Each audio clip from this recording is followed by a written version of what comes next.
All the best ಸರಿ Harisha, all the best. ಇನ್ನೇನು ಕೆಲವೇ ಕ್ಷಣದಲ್ಲಿ ಪಂದ್ಯ ಪ್ರಾರಂಭವಾಗಲಿದೆ. ವೀಕ್ಷಕರು, ಪ್ರೇಕ್ಷಕರು, ಅಭಿಮಾನಿಗಳೆಲ್ಲ ಕಣ್ತುಂಬಿಕೊಳ್ಳಕ್ಕೆ ಸಂಭ್ರಮದಿಂದ ಕಾಯ್ತಾ ಇದ್ದಾರೆ.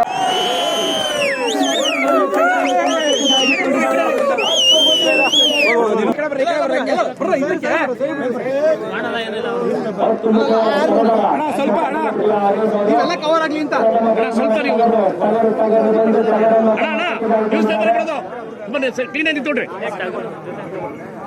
ಬೇಗ ಕೊಡ್ರಿ, ಇನ್ನೊಂದು ಕಾಂಪಿಟೇಷನ್ ಐತೆ ಅವನಿಗೆ.